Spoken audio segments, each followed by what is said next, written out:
नगर केंद्र की तरफ से हम मित्र अभ्यास ले रहे पिछले काफ़ी लंबे समय से।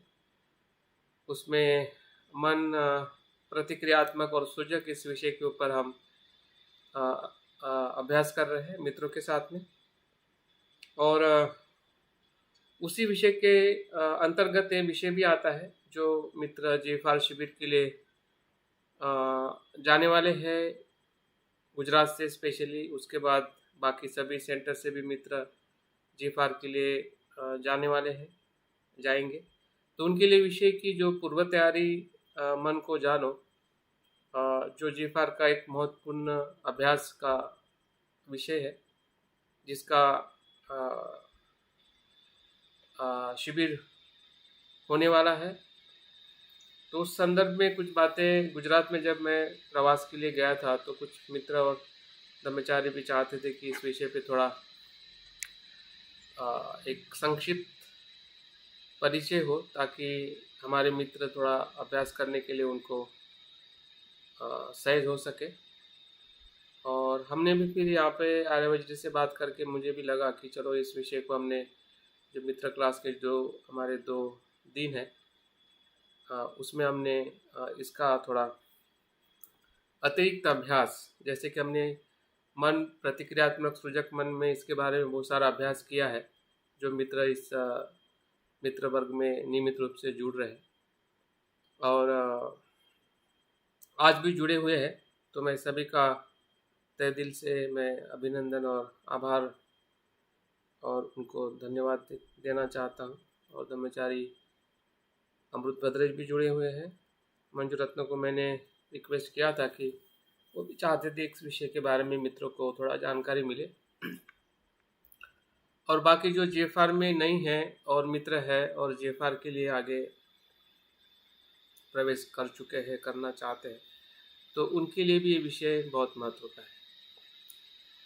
और जीएफआर मित्र और मित्रों के लिए नहीं बल्कि ब्रह्मचारी, ब्रह्मचारिणी या सभी बौद्ध जगत के जितने भी लोग हैं जो बुद्ध की शिक्षा को सुनते हैं, आचरण करते हैं, उन सब ये विषय बहुत महत्व का है।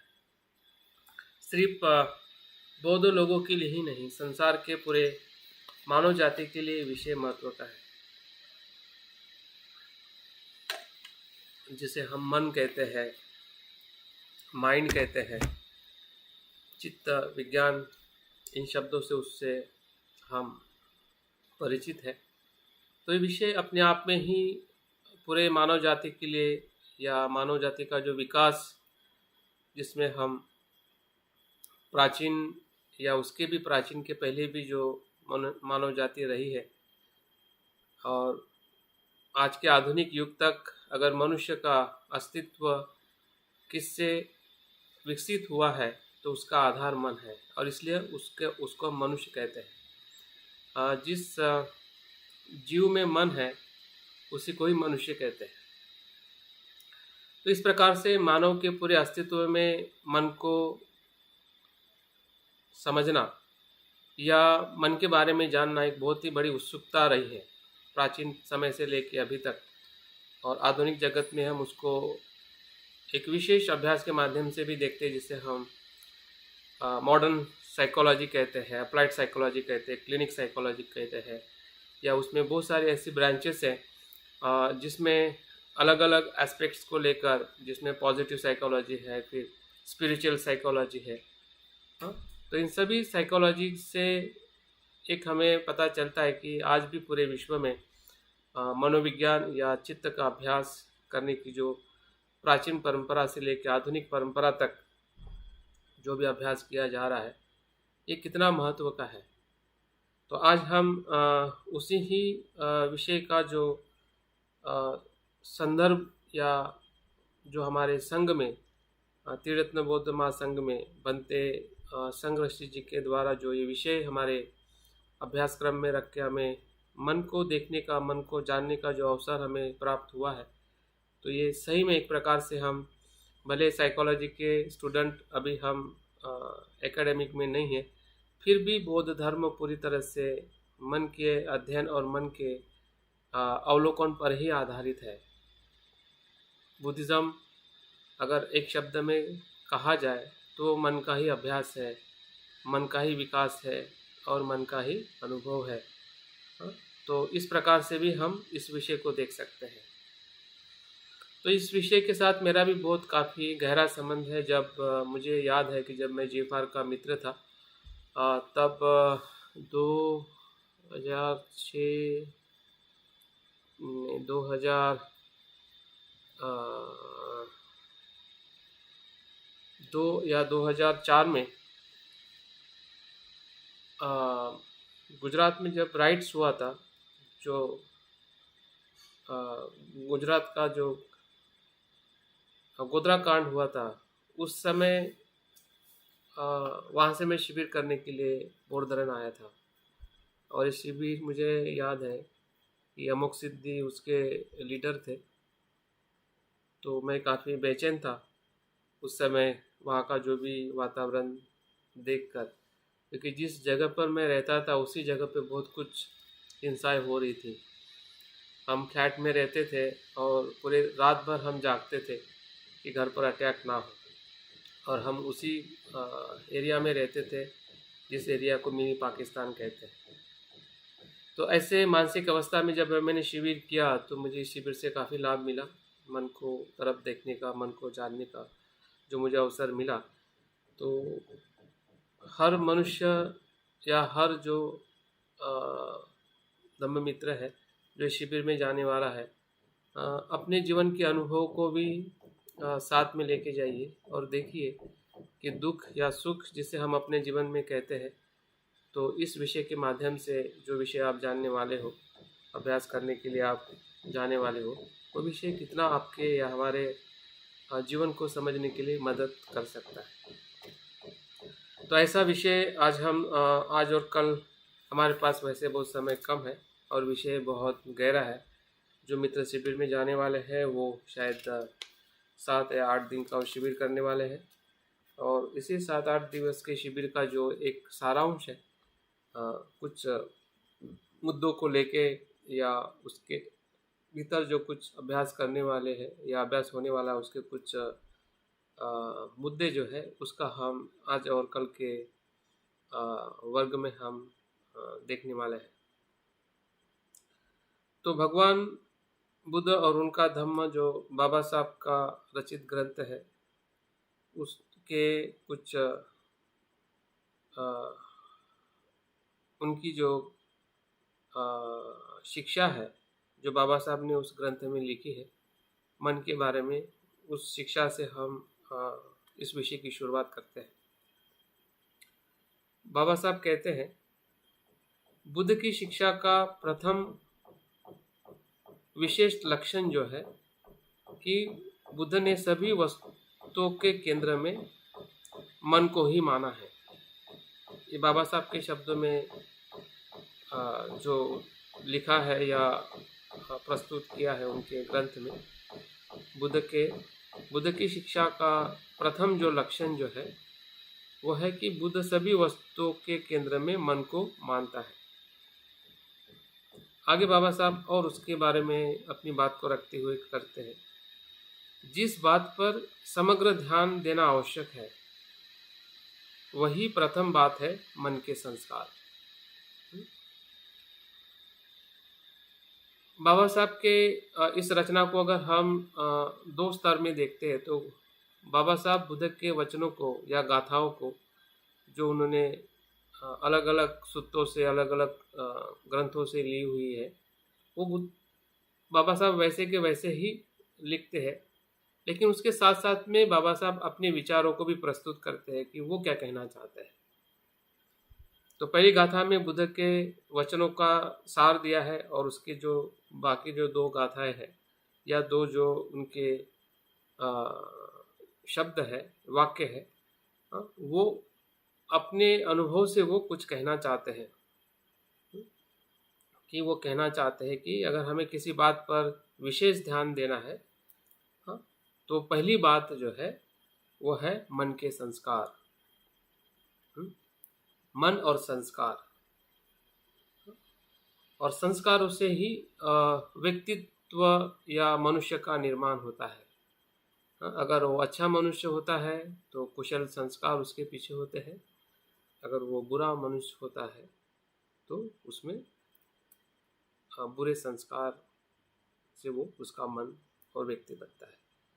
तो बाबा साहब इस बात से हमें बताना चाहते हैं कि जिस विषय का अभ्यास हम करने वाले हैं वो कितना हमारे लिए और हमारे आध्यात्मिक जीवन के लिए कितना महत्व का है। इस विषय को जानने के हमने 3 उद्देश्य ध्यान में रखना है।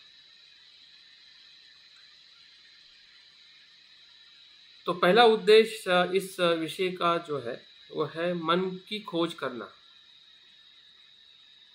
आप याद भी रख सकते हैं, अगर आपके पास नोट और पेन है तो आप लिख भी सकते हैं। तो मन की खोज करना ये इस विषय का सबसे महत्वपूर्ण उद्देश्य है।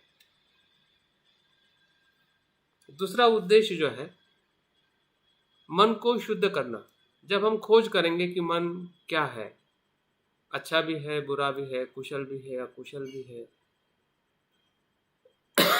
सुख देने वाला भी है, दुख देने वाला भी है, तो उसके बाद दूसरा उद्देश्य यह है कि उसको हमें शुद्ध करना है। और तीसरा जो उद्देश्य जो है वो है मन का रूपांतरण करना है।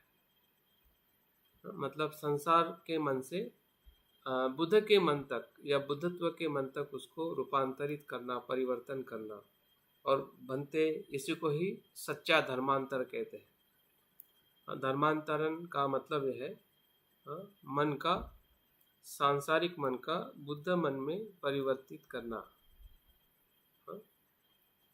इसी को ही सही या सच्चा धर्मांतर बनते संरक्षित जी कहते हैं। और बाबा साहब का भी उद्देश्य इसी ही बात पर इंगित करता है।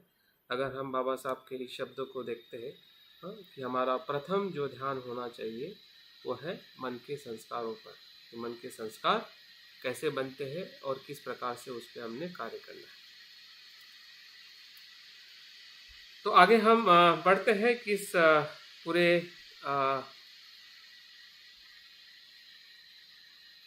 इस विषय को अगर हम समझना चाहते हैं तो ये विषय बहुत ही गहरा है, बहुत इसमें साहित्य का या सूत्रों का अभ्यास करने की ज़रूरत है। लेकिन बनते संरक्षित जी ने या बाद में सुबुद्धि ने जो कुछ भी इस विषय पर जेफार के मित्रों का अभ्यास लेकर और उसके बाद उसका जो भाषांतरण करके हमारे जो वरिष्ठ जेफार टीम के ब्रह्मचारी है वो हमें बहुत ही अच्छी तरह से इस विषय का सकोल अभ्यास करने के लिए हमें मदद करते हैं। अगर संदर्भ के ग्रंथ के रूप में अगर आपको पढ़ना है तो अभिधम्म के बारे में अगर कहीं पे भी आपको पढ़ने को मिलता है, अभिधम्म पिटक हो या अभिधम्म के लिखे हुए कुछ बुक्स अगर आपके पास अवेलेबल है उसको आप पढ़ सकते हैं। स्वचित्त बोध मुझे लगता है कि मराठी में ही है, हिंदी में शायद अभी तक उसका प्रकाशन नहीं हुआ है। लेकिन अगर बुद्धियान में मन के बारे में, मन प्रतिक्रियात्मक और सृजक मन के बारे में जो कुछ आपको पढ़ने को मिल सकता है वो आप पढ़ सकते हैं। बुद्धियान धम्मा में जो बाबा साहब ने धम्म क्या है उसमें जो कुछ भी बताया है वो सभी मन के आधारित जो बातें हैं उसके बारे में भी आप पढ़ सकते हैं। और अभी जो कुछ बातें आपको मैं बताने जा रहा हूँ वो भंते संरक्षित जी ने और सुबुद्धि के प्रवचनों से जो उनका विश्लेषण करके जो हमारे पास में जो जानकारी है उस जानकारी के आधार पर जिस जानकारी को उन्होंने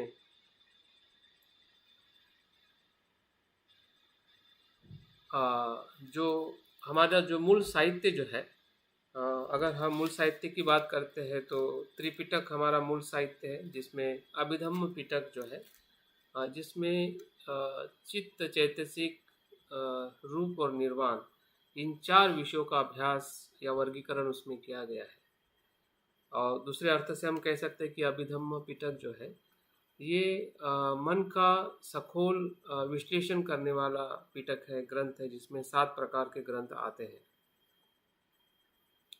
उसमें मन को अलग अलग स्तर पर, अलग अलग तरीके से, अलग अलग लोक में कैसा मन होता है, काम लोक में मन कैसा होता है, रूप लोक में कैसा होता है, अरूप लोक में कैसे होता है, और लोकोत्तर अवस्था में मन कैसे होता है, और उस मन के भीतर जो आने वाली जो विचार है, जिसे हम चैतसिक या चैत्य धर्म कहते हैं, वो कितने प्रकार के होते हैं, उसका पूरा वर्गीकरण हमें उस ग्रंथों में हमें प्राप्त होता है। और उसी ग्रंथ का आधार लेकर भंते संरक्षित जी ने जो इस मन को जानो इस विषय को समझने के लिए जो योगाचार अभिधर्म का आधार लेकर, क्योंकि योगाचार अभिधर्म और थेरवाद अभिधर्म, थेरवाद जो पाली परंपरा से आया हुआ जो अभिधर्म पिटक है, उसमें जिस प्रकार से वर्गीकरण किया है, उससे थोड़ा अलग वर्गीकरण जो उसके बाद महायान धर्म विकसित हुआ और उसमें योगाचार अभिधर्म की जो रचना हुई, उसमें जो 51 प्रकार के जो चैत्य धर्म है, उसके अनुसार ये नो योर माइंड का अभ्यास लिया जाता है, जिसका संक्षिप्त में हम कुछ चैतसिकों की आज बात करने वाले हैं, कुछ कल बातें करने वाले हैं, जिससे हमें एक प्रकार से जिस संदर्भ से आप लोगों का अभ्यास होने वाला है या आपका अभ्यास किया जाने वाला है, उसका हमें एक अवलोकन करने का या एक हमारे पास में एक जानकारी रहेगी कि किस प्रकार से हमें इसका अभ्यास उस शिविर में जाकर और ब्रह्मचारी के संपर्क में या उनके चिंतन से जो कुछ भी हमें समझाएंगे तो हम समझने का प्रयास करेंगे, ताकि हमारा अभ्यास दोनों तरफ से अगर होता है, जो हमारे अनुभवी ब्रह्मचारी है और हम भी स्वयं भी एक अपने छोटे अनुभव को लेकर साथ ले जाते हैं अपने चिंतन से, अपने अभ्यास से, तो उससे जो मिलने वाला जो अनुभव जो होगा वो बहुत गहरा और बहुत अद्भुत हो सकता है। और इसलिए आजकल जेफआर के जो मित्र में वो अभ्यास की रुचि बढ़े, चिंतन करने की रुचि बढ़े और वो स्वयं अपने लिए धम्म का आचरण करके शिविर में आए। ये आजकल शिविरों की बहुत ही महत्वपूर्ण योग्यता होते जा रही है और ये हमारे लिए बहुत महत्वपूर्ण है, जो इस जेफआर प्रक्रिया में शरणगमन करने के लिए आगे बढ़ते जा रहे हैं। जब मैं भी जेफआर में था तो कुछ शिविर में ऐसा ही होता था। जब मैं सतीपट्टान शिविर में भाजा में गया था तो मुझे याद है कि चंद्रशील और सुदर्शन जो शिविर के नेतृत्व करने वाले थे, और जैसा ही हम पहले दिन में शिविर में गए तो जितने भी मित्र आए थे सभी का इंटरव्यू लिया गया था पहले दिन, और जिन जिन लोगों ने अभ्यास करके लाए थे, नोट्स लाए थे और कुछ प्रश्न वो पूछते थे कि सती मतलब क्या, वस्तु मात्रा की स्मृति क्या होती है, आप कैसे उसको समझते हैं, और उसके जवाब में जब मित्र जवाब नहीं देते थे तो उन मित्रों को दूसरे दिन शिविर से बाहर निकाला जाता था। तो मैं अभ्यास करके गया था और मैंने जो सवाल पूछे गए और मैंने भी जो नोट्स अपने लेके गए थे तो उसको भी जब मैंने बताया कि इस प्रकार से थोड़ा मैं अभ्यास करके आया हूँ, तब जाके उस शिविर में मैं कंटिन्यू करके उसका मैं अनुभव ले सका।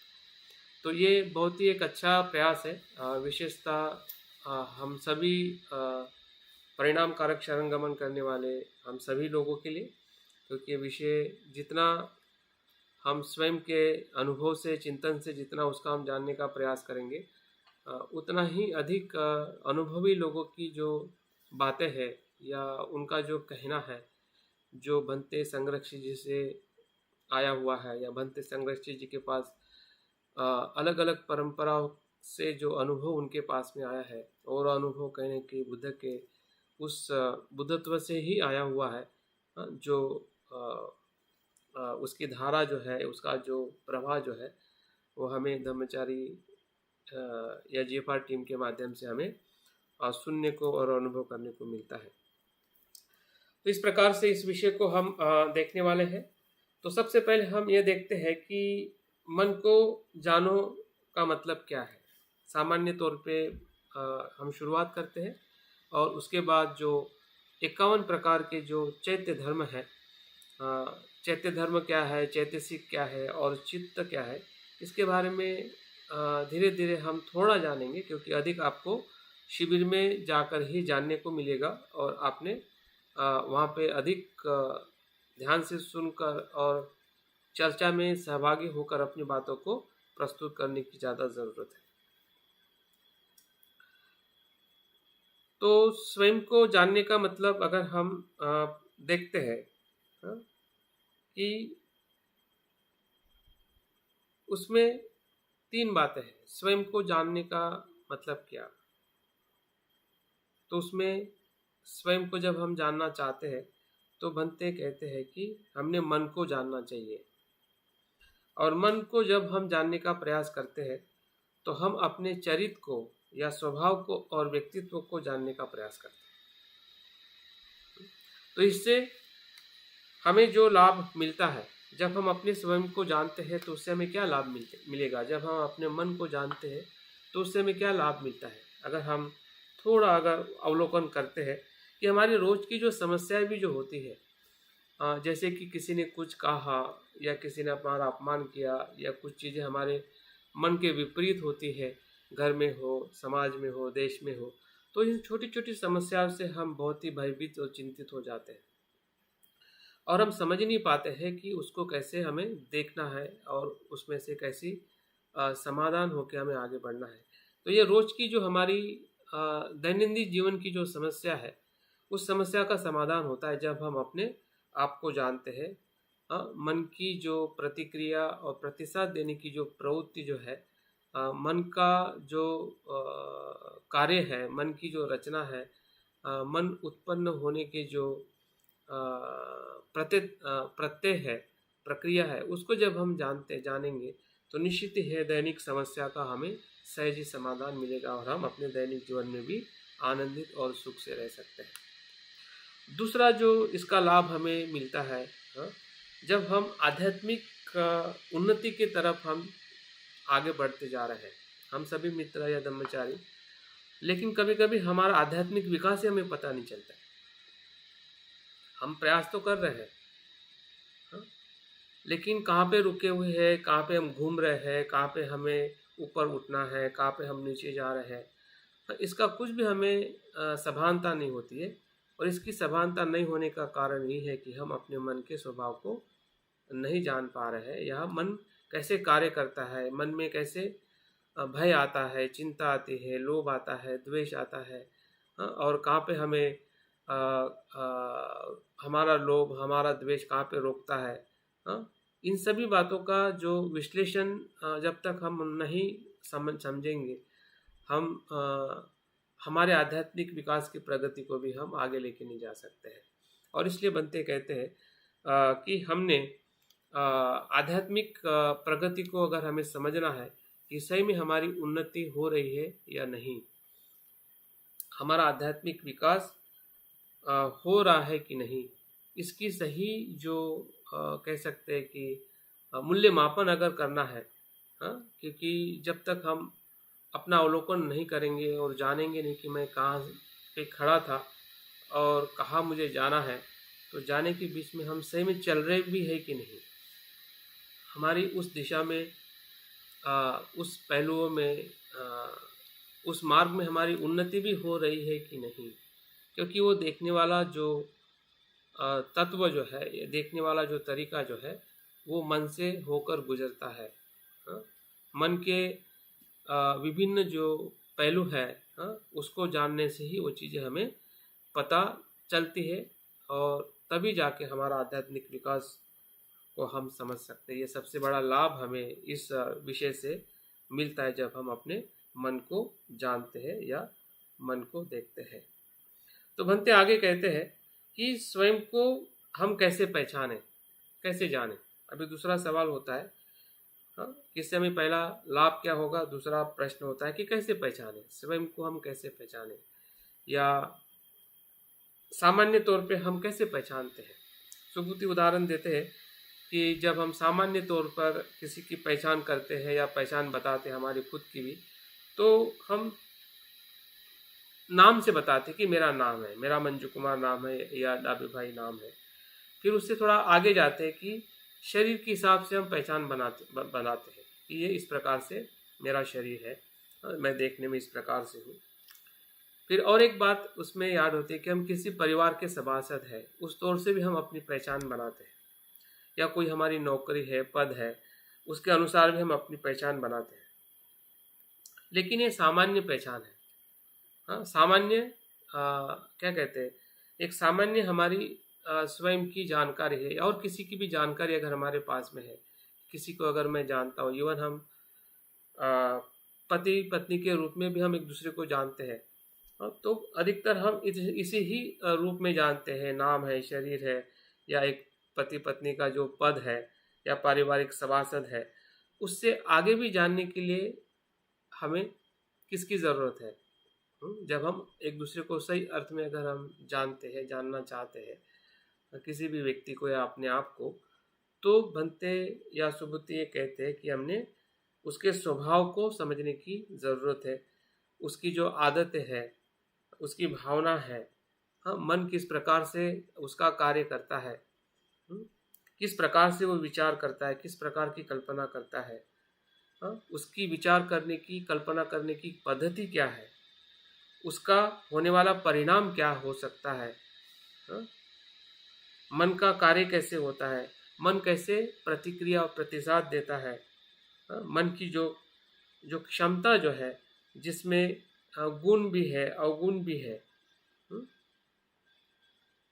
इन सभी बातों को जब हम अपने भीतर देखते हैं या पहचानते हैं, या हमारे जो भी मित्र है, या हमारा जो साथी है, या हमारे जिसके साथ में भी हमारे संबंध है, मित्रता है, तो उसमें ये चीज़ें जब हम उसका अवलोकन करते हैं, तब जाके हम कह सकते हैं, हाँ, कि हम अपने आप को या हमारे मित्रों को या हमारे साथी को हम जानते हैं। तो जानना ये बहुत ही एक दुर्लभ प्रक्रिया है, अनुभव है।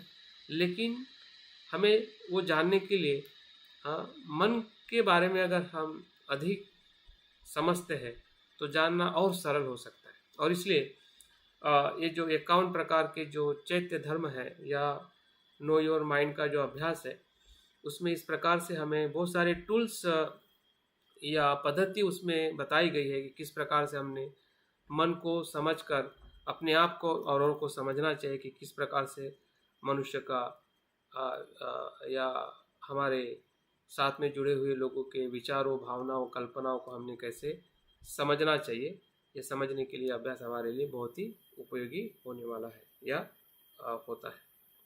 धम्मपद की अगर हम प्रथम 2 गाथा देखते हैं, हाँ, तो मनोपुब्बंगा धम्मा मनोसेट्टा मनोमया, हाँ, तो उसमें हमें मन की जो भूमिका है, हमारे कुशल और अकुशल कर्म के और उसके परिणाम से हमें दर्शाती है।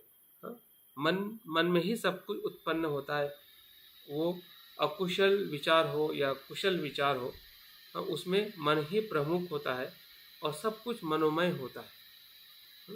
भले बाहर हम काया से और वाणी से कर्म कर रहे हैं, या कोई घटनाएं हमें अलग स्वरूप में दिखाई दे रही है, लेकिन वो मनोमय है। हाँ, मन से ही वो प्रेरित है, या मन से ही वो उत्पन्न हुई है, या मन से ही वो करने की प्रेरणा मिली है। तभी वो घटना जो है वो हमारे लिए दुखदायक और सुखदायक बनती है, या अनुकूल और प्रतिकूल बनती है, या पसंद और नापसंद बनती है। हमें लगता है कि उस वस्तु के वजह से हम पसंद नापसंद करते हैं, लेकिन उस प्रकार से ऐसा नहीं होता है। बुद्ध कहते हैं कि भले आप किसी को पसंद नापसंद करते हैं, या किसी के स्वभाव को नापसंद पसंद करते हैं, तो उस व्यक्ति के कारण नहीं है, बल्कि वो हमारे मन से आई हुई जो प्रेरणा है, या उसको देखने का हमारा दृष्टिकोण जो है, या ऐसा कह सकते हैं कि हमारी जो मन की जो प्रक्रिया जो है, जो घटित हो रही है कॉन्शियसली और अनकॉन्शियसली, जागरूक और अजागरूक तौर पे हम ज़्यादा रहने के कारण वो हमें पता नहीं चलता है कि वो सही में उस व्यक्ति के वजह से मैं उसको पसंद नापसंद कर रहा हूँ, या मेरे मन के उस भाव के वजह से जो भाव मुझ में उत्पन्न हुआ है। तो ये बहुत ही क्लिष्ट और बहुत ही गहरा विषय है, और ये विषय समझना ही बौद्ध धर्म की सबसे बड़ी पहचान है। अगर इस विषय को अगर नहीं समझते हैं तो बौद्ध धर्म का हम आध्यात्मिक स्तर पे आचरण नहीं कर सकते हैं। फिर हमें सामाजिक स्तर पे ही हमारा आचरण रहेगा, भले हम ब्रह्मचारी है, ब्रह्मचारिणी है या मित्र भी है, हम ऐसा ही आचरण करेंगे कि हमें लगेगा कि ये आचरण सही है। लेकिन वो सही अर्थ में सही नहीं होगा, क्योंकि हमें ये पता ही नहीं चल रहा है कि अगर हम किसी को पसंद कर रहे हैं कि नापसंद कर रहे हैं, वो उसके पीछे हमारा मन कैसे कार्य कर रहा है। तो वो हमारे मित्र भी हो सकते हैं, शत्रु भी हो सकते हैं, या परिस्थिति भी हो सकती है, या कोई भी घटना भी हो सकती है जो हमारे आसपास क्षण प्रतिक्षण घटित होती रहती है। तो इस प्रकार से मन की जो बुद्ध परिभाषा धम्मपद के पहले गाथा में करते हैं, तो ये हमारे लिए बहुत ही महत्वपूर्ण गाथा है। जब भी मैं बौद्ध धर्म के संपर्क में जब मैं अभ्यास करता था, तो ये गाथा तभी से मुझे पता नहीं एक हृदय को स्पर्श करते गई है। तभी से मैं सोचता था कि ये चीज़ क्या बताना चाहते हैं। तब कुछ चीज़ें शायद मुझे समझ में नहीं आती थी, लेकिन अभी मैं उस गाथा को बार बार सुनता हूँ, पढ़ता हूँ और समझने का प्रयास करता हूँ, तो लगता है कि सही में पूरा बौद्ध धर्म का निचोड़ ये दो गाथा है। उसमें मन भी बताया गया है, उसमें कारण भी बताया गया है, उसमें कर्म भी बताया गया है, उस कर्म से होने वाला दुख भी बताया गया है, उस कर्म से होने वाला सुख भी बताया गया है। तो सब कुछ पूरा दर्शन अगर हम बुद्धिज़्म का अगर कहीं पे देखना चाहते हैं या दिख सकता है, वो धम्मपद की पहली दो गाथा है। अगर उसका अगर हम सही अर्थ में चिंतन करते हैं, तो उसी चिंतन के आधार पर ही अभिधम्म पिटक या अभिधम्म पिटक में जो मन का विश्लेषण बुद्ध ने सबसे पहली बार इतिहास में या जो संदर्भ मिलता है, बुद्ध सातवां जो वर्षावास होता है उसका मैंने आषाढ़ पूर्णिमा के दिवस में भी उसका मैंने जिक्र किया है कि आषाढ़ पूर्णिमा का ही 7वां वर्षावास होता है, जब उस वर्षावास में बुद्ध जो अपनी जो जन्म देने वाली माता महामाया होती है, जो देवलोक में उनका जन्म होता है, वहाँ पर जाके बुद्ध इसी ही विषय की शिक्षा देते हैं, जिसे हम चित्त, चैतसिक और निर्वाण कहते हैं। और वो सुनकर उनकी माता को श्रोतापन्न अवस्था को प्राप्त होती है। और उसके बाद बुद्ध उसी बताई हुई संपूर्ण विस्तृत जो शिक्षा जो है, जिसमें चित्त के प्रकार है और चित्त में उत्पन्न होने वाले जो चैतसिक का जो वर्गीकरण बुद्ध वहाँ पे विस्तृत रूप में करते हैं, उसी का ही संक्षिप्त स्वरूप जो बुद्ध स्वर्ग से वापस आके सांकीसा में जब वो वापस आते हैं और सारिपुत्र को उसका संक्षिप्त उपदेश देते हैं, वहाँ पे विस्तृत उपदेश देते हैं, और उसी का ही संक्षिप्त जो उपदेश जो है सारिपुत्र को देते हैं। और सारिपुत्र फिर अपने जो 500 भिक्षुओं को उसका अभ्यास कराते हैं, उपदेश देते हैं। तो उसको पारंपरिक रूप में मातृका कहा जाता है।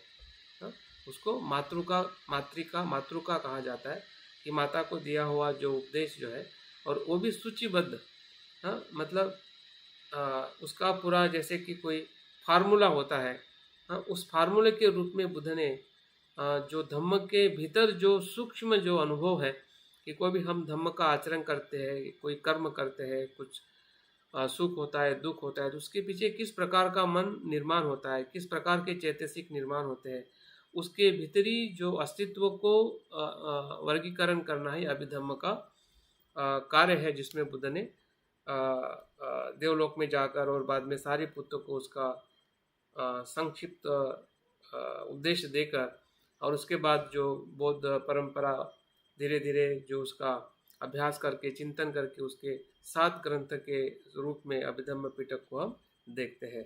तो इसे ही अभिधम्म में जो मन के विभिन्न जो प्रकार और मन के भीतर जो आने वाले विचारों को उसका वर्गीकरण करके उसका संख्या में भी उसका निर्धारित किया है कि इतनी संख्या चित्त की होती है, जिसमें कुशल और अकुशल लोकोत्तर और लौकिक चित्त समाविष्ट होते हैं। तो इस प्रकार से ये धम्मपद से ही उसका हम अगर सूक्ष्म वर्गीकरण देखना चाहते हैं तो हमें अभिधम्म अभ्यास करना पड़ेगा, जिसका इस विषय में हमें अभ्यास करने का मौका मिलने वाला है, क्योंकि 51 जो चैत्य धर्म है ये अभिधम्म के सूत्र से ही लिए हुए हैं। और इस विषय को हमने और गहराई में जो भी अगर साहित्य हमें पढ़ने को आता है तो हमने खरीद कर उस साहित्य को हमने ज़रूर बार बार पढ़ना चाहिए। सुभूति अपने इस प्रवचन में या इस विषय के अंतर्गत मन को देखने के लिए एक कहानी का भी उल्लेख करते हैं। ये कहानी शायद आप लोगों ने सुनी होगी। मिलेरप्पा के साथ एक यंग या युवा युवक का संवाद, जो तिब्बतियन परंपरा से आया हुआ है।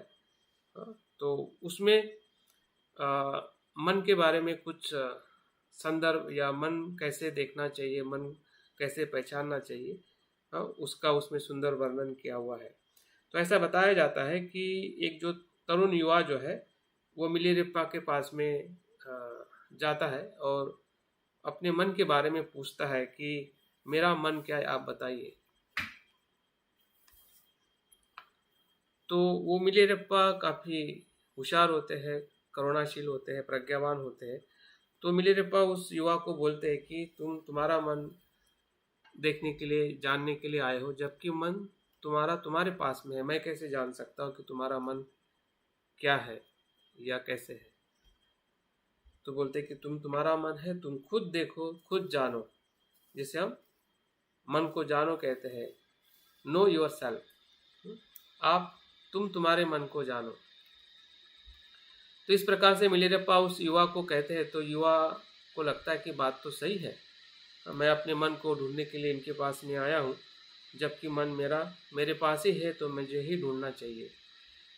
तो मिलेरप्पा उनको बताते हैं कि मैं कुछ सवाल देता हूँ या कुछ टूल्स देता हूँ, उस टूल से या उस पद्धति से तुम्हारे मन को ढूंढ के बाद में मेरे पास में आके तुम ही बताओ कि तुम्हारा मन क्या है। तो आज हमारे लिए वही सवाल है कि जो भी शिविर में जा रहे हैं या हम सभी जो इस वर्ग में जुड़े हुए हैं और हम चाहते हैं कि मन क्या है। आपको लगता होगा कि मंजू कुमार बताएंगे कि मन क्या है, लेकिन ऐसा नहीं है।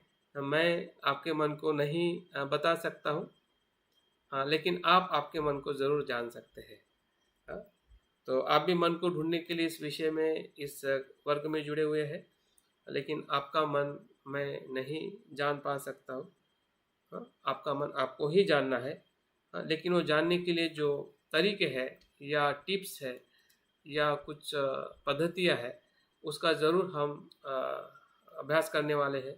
जो बुद्ध से लेकर उसके बाद में जो आचार्यों ने और बनते संरक्षित जी ने भी इस विषय के अंतर्गत हमें समझाने का प्रयास किया है।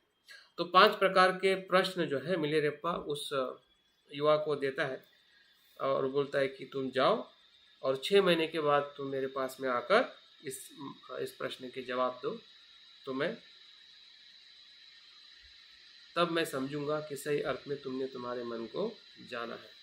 तो वो युवा उस 5 प्रश्नों को लेकर जंगल में जाता है, पेड़ के नीचे दिन रात 6 महीना तक वो ध्यान करता है और हर एक समय में एक प्रश्न को वो अपने आप से पूछता है। तो प्रश्न कौन से, ध्यान से सुनिए। ये प्रश्न हम अपने मन को भी पूछ सकते हैं, क्योंकि ये मन, हम सभी जानना चाहते हैं कि मन क्या है। तो पहला प्रश्न जो है वो पूछता है अपने आप को, मन कहाँ है, वेयर इज माइंड। तो जवाब उसको मिलता है। एक शब्द में जवाब उसने दिया, इसलिए हमारा भी जवाब वही है ऐसा मान के नहीं चलना है। अक्सर हम ऐसा ही करते कि जब कोई और बोलता है तो अभी बाद में हमें बोलने के लिए बोलता है, तो हम ऐसा बोलते कि वो जो बोल रहा है वही मैं कहना चाहता हूँ।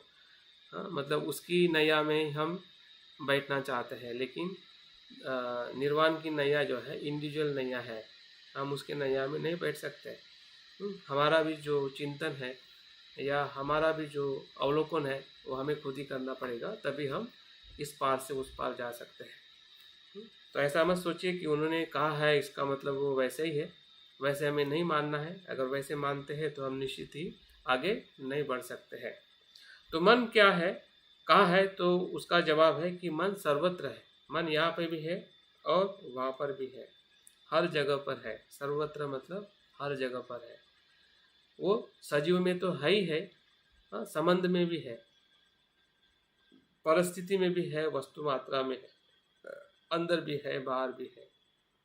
वो सर्वत्र है, ऐसा अनुभव उसको होता है। और फिर दूसरा सवाल का जवाब वो ढूंढता है कि मन का रंग क्या है, कलर क्या है। तो उसको जवाब मिलता है कि मन का कोई रंग नहीं है, रंगहीन है।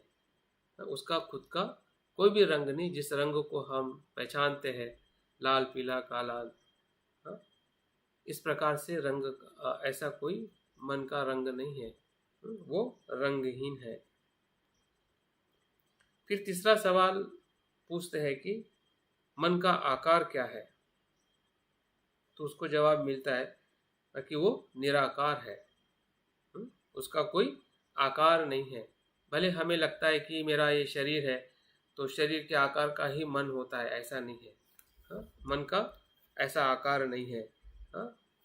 वो शरीर में हमें लग रहा है इसलिए वैसा हमें लगता है कि मन इतना ही है, लेकिन ऐसा नहीं है।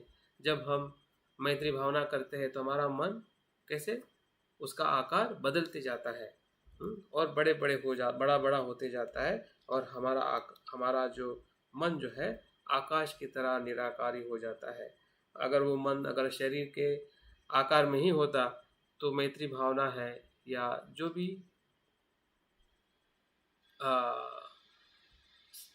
अनुभव जो है वो उतना ही मर्यादित रहता, वो असीम अनुभव में कभी भी हमें अनुभव नहीं आता अगर वो उसका कोई विशिष्ट आकार होता। चौथा जो प्रश्न जो है, मन कितने प्रकार का होता है, उसने जवाब ये निकाला है कि वो एक भी नहीं होता है और अनेक भी नहीं होता है। उसे ना हम एक कह सकते ना अनेक कह सकते, वो एक भी होता है और अनेक भी होता है। जैसे हमारा जो भाव होगा उस प्रकार का मन निर्माण होता है। जब वो सभी द्वंद्व से मुक्त होता है तो असीम और बुद्ध का मन बन जाता है।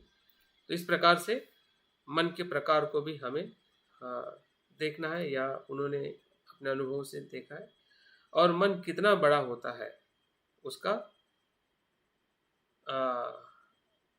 कितना बड़ा होता है, वो असीम होता है, अनंत होता है। तो इस प्रकार से मन को जब प्रश्न वो पूछता है और पांचों प्रश्नों के जवाब जब अपने गुरु मिलेरप्पा को देता है और बताता है कि मन को मैंने जान लिया, मन को मैंने समझ लिया कि मेरा मन क्या है। तो यही अनुभव आज नहीं तो कल हमें होना है, लेना है। और इस प्रश्नों के लिए हमने अपने रोज के जीवन में अपने मन के भीतर आने वाली विचार, भावना, कल्पना है, हाँ, इस पे जब हम चिंतन करेंगे और जो चैतसिक धर्म का जब अभ्यास करेंगे तो हमें उससे उसका आधार लेके हम अपने मन को इसी प्रकार से देख पाएंगे जिस प्रकार से इस युवा ने देखा और अपने मन को जान लिया और बुद्धत्व को प्राप्त किया। इसका मतलब ये है, अगर इस पूरे कहानी का या इस घटना का सार अगर हम देखते हैं तो हमें इन कुछ शब्दों में समझ में आता है कि मन ये भौतिक वस्तु नहीं है। पहली बात, अगर आप मन को किसी भौतिक रूप में, जैसे कि एक किताब है, हाँ, इसका आकार है और इसका एक अपना वस्तुमान है, वजन है, या इसका एक इस प्रकार से ही अस्तित्व है, तो इस प्रकार से अगर वस्तु मात्रा के रूप में अगर आप मन को देखकर अगर आप समझोगे तो कभी भी मन को हम समझ नहीं पाएंगे। जिस मन की बात बुद्ध करते हैं, या जिस मन से हमें दुख होता है या दुख मुक्त होने के लिए जो हम तड़प रहे, तो अगर आपने उस मन को ही अगर भौतिक रूप में मान लिया कि इस प्रकार से ही मन हो सकता है, होना चाहिए, तभी मैं मन को मानूंगा, हाँ, और नहीं तो मैं नहीं मानूंगा, तो फिर वो सही अर्थ में मन को हम कभी भी समझ नहीं पाएंगे, क्योंकि मन भौतिक वस्तु नहीं है। पहली बात हमें इसका हमें एहसास होना चाहिए, हाँ, ताकि हम मन के जो अलग अलग पहलू है, अलग अलग अनुभव है, उसके लिए हम अपने विचारों को, अपने अनुभव को हम खुला रख सकें। दूसरा जो इसका सारांश जो है, वस्तु का जो अनुभव जो लेता है वो मन है। मन क्या है? जो वस्तुओं का अनुभव लेता है। जैसे कि आपके मोबाइल के सामने है, आप मोबाइल को देख रहे हैं, आप सुन रहे हैं, हाँ, आपको जो वस्तु मात्रा का जो एक स्पर्श होके जो अनुभव हो रहा है वो मन है। अगर मन नहीं है तो अनुभव नहीं है। जो वस्तु मात्रा का हमें एहसास हो रहा है, फिर आपने कपड़े पहने हैं या जो भी आपको जमीन का स्पर्श हो रहा है, या देखने से आपका स्क्रीन का स्पर्श हो रहा है, या शब्दों को सुनकर शब्दों का स्पर्श हो रहा है, तो ये सब मन है। हाँ, ये अनुभव जो लेता है वो मन है। वो सर्वत्र है। और एक सबसे महत्वपूर्ण ये शब्द जो है, जहां जहां वस्तु है वहां वहां मन है। जहां जहां वस्तु में है वहां वहां मन है, मतलब जहां जहां अस्तित्व है वहां वहां मन है। तो अस्तित्व तो हर जगह पर है, जिसको हम संसार और ब्रह्मांड कहते हैं। हाँ, जहां जहां है वहां वहां मन है। मन के बारे में समझने के लिए शब्दों से उसको हम नहीं समझ सकते, और इसलिए बुद्ध धर्म में या बनते संरक्षी जी ने या बौद्ध परंपराओं में मन को समझाने के लिए बहुत सारे रूपक है, या बहुत सारे उदाहरणों के माध्यम से हमें समझने की कोशिश करनी चाहिए। अगर आप मन को शब्दों में अगर आप ढूंढना चाहोगे, तो आप शब्दों में मन को या भाषा में मन को ज़्यादा आप समझ नहीं पाओगे। हाँ, जैसे कि कोई व्याख्या है, परिभाषा है, या उसका कोई विश्लेषण है शब्दों में जो किया जाता है, हाँ, उन भाषा में हम मन को पूरी तरह से समझ नहीं सकते। हाँ, क्योंकि वो सभी भाषाएं जो है एक विशिष्ट स्थान, परिणाम और आकार से जुड़ी हुई रहती है, जबकि मन जो है ना उस स्थान से जुड़ा रहता है, ना उसका परिणाम से, ना आकार मान से, क्योंकि उसका अस्तित्व टोटली वस्तु मात्रा से या भौतिक वस्तु से अलग है। और इस प्रकार से जब हम मन के बारे में देखते हैं, तो बुद्ध मन को कमल की तरह बताते हैं। हाँ, बुद्ध मन को आकाश की तरह बताते हैं। हाँ, या बुद्ध मन को पानी की तरह बताते हैं, या बहुत सारी उपमाओं के माध्यम से फिर वो लोभ का मन है तो फिर वो रंगीन पानी के अनुसार बताते हैं, द्वेष का मन है तो उबलते हुए पानी की तरह बताते हैं। तो ये मन की जो रूपकात्मक जो भाषा जो है, उसको हमें समझने की ज़्यादा ज़रूरत है। अगर हम रूपकात्मक भाषा को अगर इग्नोर करते हैं, उसको हम नहीं समझते हैं, या उसको समझकर अगर मन को नहीं समझते हैं, तो मन हमें ज़्यादा समझ में आने वाला नहीं है, क्योंकि वो शब्दों की भाषा में उतना वो क्या कहते हैं कि उसको आप उस समग्रता से देख नहीं सकते जितनी समग्रता उस मन के विषय के साथ जुड़ी हुई है। हम उसको मर्यादित ही देखेंगे, क्योंकि शब्द हमेशा एक अपनी सीमा और मर्यादा के साथ में ही हमें समझाते हैं। आगे इस विषय में भंते इन शब्दों से हमें अवगत कराना चाहते हैं। अगर हम मन की खोज करना चाहते हैं तो कैसे करें? अगर मन को हम जानना चाहते हैं तो भंते कहते हैं कि चिंतन करना आवश्यक है। जिससे हमें पता है कि श्रुत में प्रज्ञा के बाद में जो चिंतन में प्रज्ञा है, यही मन को जानने के लिए हमें और ज़्यादा मदद कर सकती है, और उसके साथ साथ में हमारा ध्यान का सराव। क्योंकि चिंतन से ही हम स्वभाव के विषय के संपर्क में आते हैं। जब उसको हम गहराई में और चिंतन करने के जो हमारे चैत्य धर्म है, उसका भी हमें अध्ययन करने को मिलता है कि किसी विषय का जब हम चिंतन करते हैं तो कौन से चैत्य धर्म हमारे मन में उत्पन्न होते हैं, उसका भी हमें इसी ही विषय के अंतर्गत अभ्यास मिलता है। ये चिंतन भी ऐसे अपने आप में नहीं होता है, बल्कि उस समय इस प्रकार के चैत्य धर्म हमारे मन में हम निर्माण करते हैं, जिसके कारण हम किसी विषय का चिंतन करते हैं या उस विषय के गहराई में जाते हैं, और आगे और अंतिमता ये बताना चाहते हैं कि मन के स्वभाव और स्वरूप को जानना ही बुद्धत्व है। अगर बुद्धत्व एक शब्द में कहीं पर है, बुद्धत्व अगर कहीं पर है, तो वो हमारे ही मन के स्वरूप और स्वभाव को जानना ही बुद्धत्व है। तो अल्टीमेट या प्रारंभिक तौर पे या अंतिम रूप में जिसका हम अभ्यास कर रहे हैं, जैसे हमारे बहुत सारे लोगों की शुरुआत हो सकती है कि मन को समझने की, मन के विषय के गहराई में उतरने की, तो वहाँ से लेकर उसके साथ में चलते हुए, उसके साथ में शरंगमन करते हुए और अंतिम सत्य तक जब हमें अनुभव होता है होगा, तो सब कुछ वो बुद्धत्व का ही अनुभव है। संसार को जानना भी बुद्धत्व है और निर्वाण का अनुभव भी बुद्धत्व है। संसार को न जानते हुए हम बुद्धत्व का अनुभव नहीं ले सकते हैं। तो इसका मतलब यह है कि संपूर्ण मन को जानना ही बुद्धत्व है। तो इस प्रकार से मन की जो आवश्यकता है या मन का जो क्या कहते हैं महत्व जो है, वो बौद्ध धर्म में और हमारे पूरे आध्यात्मिक प्रक्रिया में, जिस प्रक्रिया से हम गुजर रहे हैं, और उसको समझने के लिए सुबुद्धि और एक शब्द का इस्तेमाल करते हैं, चिंतन को। और एक महत्वपूर्ण शब्द हमने सुना हुआ है जिसे हम धम्म विचय कहते हैं। चिंतन का दूसरा अर्थ है धम्म विचय करना। इस विषय के ऊपर मैंने एक बहुत ही अच्छा टॉक दिया हुआ है, इसे ही मन प्रतिक्रियात्मक सृजक के अंतर्गत। उसको आप ज़रूर सुन सकते हैं। उसमें बहुत सारी बातें धम्म विचय को लेके मैंने बताई है, तो वो भी आपके काम में आ सकता है। तो धम्म विचय और और चिंतन, ये एक दूसरे से जुड़े हुए शब्द हैं, और यही पद्धति है जिसके माध्यम से हम अपने मन की खोज कर सकते हैं, या मन को जान सकते हैं, या मन के स्वभाव के भीतर जो कुछ भी उसका अस्तित्व है, सुख और दुख का, संसार और निर्वाण का, या अज्ञान और प्रज्ञा का, ये सभी चीज़ें जो है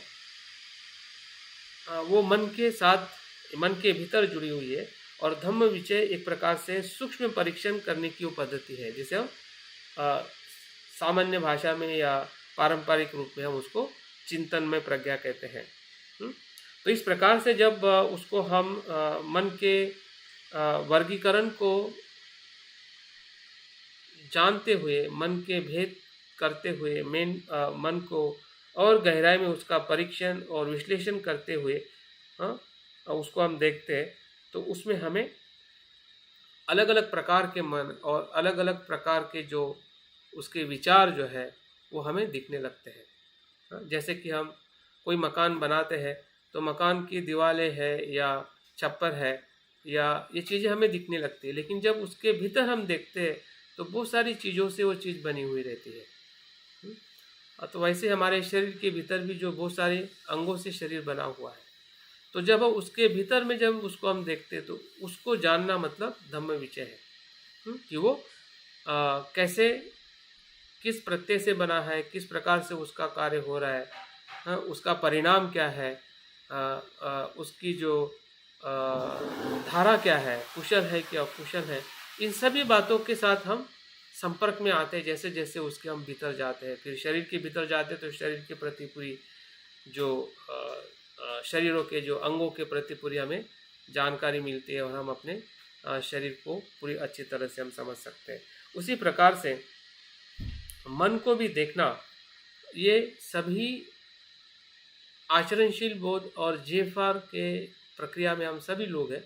सिर्फ मित्र ही नहीं, हम सभी धर्मचारी उसी प्रक्रिया से जुड़े हुए हैं, जो हम सत्य शरणगमन की तरफ जा रहे हैं। तो चित्त को देखने का जब अनुभव को अगर हम अभिधम्म में पढ़ते हैं, तो ऐसा कहा जाता है या ऐसा वर्णन किया गया, इसका हमें भी अनुभव होता है कि एक चित्त के क्षण में क्या होता है। एक चित्त का क्षण मतलब क्या, जैसे कि एक क्षण के अंदर हम देखते हैं कि बहुत सारे कुछ समय होता है जिसको हम एक क्षण कहते हैं। जब कांटा घूमता है, तो कांटा एक क्षण, दूसरा क्षण, तीसरा क्षण, ऐसा सेकंड सेकंड करके मिनट बनता है, बाद में वो 1 घंटा या दिन और रात बनती है। तो चित्त का क्षण 3 तत्वों से बनता है। एक चित्त के क्षण में 3 तत्व होते हैं या 3 घटना घटित होती है एक ही क्षण के अंदर। हाँ, हाँ? वो प्रक्रिया जो होती है, एक क्षण की जो प्रक्रिया है 3 तत्वों से बनती है। उसके अंदर उत्पत्ति होना और स्थिति में रहना और लय होना। उत्पत्ति, स्थिति और लय, इन 3 तत्वों से ही एक क्षण का निर्माण होता है, जिसे हम चित्त क्षण कहते हैं या मन का क्षण कहते हैं। हाँ, मन का एक प्रवाह कह सकते हैं। अगर मन में अगर विचार भी आता है, भावना भी आती है, कल्पना भी आती है, तो वो जो एक क्षण के भीतर जो घटित होता है, वो उसके भीतर जो प्रक्रिया जो है, उसका जो अनुभव जो है, वो इन 3 तत्वों से हम उसको देख सकते हैं। और इसका इतना सूक्ष्म परीक्षण किया गया कि आज मनोवैज्ञानिक लोगों को भी उतना परीक्षण करने में काफ़ी कठिनाइयाँ या उनके पास उस प्रकार से टेक्निक्स नहीं है। लेकिन ध्यान के माध्यम से बौद्ध आचार्यों ने उसका विश्लेषण किया है कि उस एक क्षण के भीतर जो मन का जो परिवर्तन जो है, अगर कोई भौतिक वस्तु अगर बदलती है एक क्षण में, तो मन 16 गुना बदलता है। इतना फास्ट परिवर्तन मन में होता है एक क्षण में। तो ये मैं इसलिए बता रहा हूँ ताकि हमें अपने मन के भीतर जो कुशल और अकुशल जो भी चित्त निर्माण होता है, तो उसमें हमें अगर इतनी जागृति से अगर उसको हम देख सकते हैं या देखने का अगर हम प्रयास करेंगे, तो हम किसी भी मानसिक अवस्था में हम ना उसके प्रति आसक्त हो सकते हैं, ना ही उसके प्रति हम तिरस्कार कर सकते हैं। और हमारा मन उसी क्षण में शुद्ध अवस्था से एक बुद्धत्व की अवस्था में हम अपने मन को लेके जा सकते हैं। तो ये बताने का और ये जो अभिधम्म पिटक का जो सत्य या मनोवैज्ञानिक जो विश्लेषण है, वो इसीलिए है ताकि हम संसारिक बंधनों से, क्लेशों से एक क्षण के अंदर ही हम मुक्त हो जाए। हाँ, क्योंकि अगर हमें इसका अनुभव होने लगे बार बार, तो एक समय ऐसा आएगा कि हमें पूरी तरह से अपने अस्तित्व का अनुभव हो जाएगा कि पूरा अस्तित्व ही इस ही क्षण से अनुसार है। तो ऐसे संसार के प्रति जो मन आसक्त है, उससे कैसे मैं आसक्त रह सकता हूँ। तो आसक्ति तुरंत अनासक्ति में परिवर्तित होकर वो बुद्धत्व के मार्ग पे हमें लेके जा सकती है। तो इस प्रकार से जो अभी तक मैंने समझाया बताया है, वो इसलिए महत्व का है ताकि इस विषय की जो गहराई है और उसकी जो व्यापकता है, जब हम समंदर में अगर तैरना चाहते हैं, महासमंदर में या बड़ी नदी में, तो उसके कुछ बारे में हमें जानकारी होना बहुत ज़रूरी है।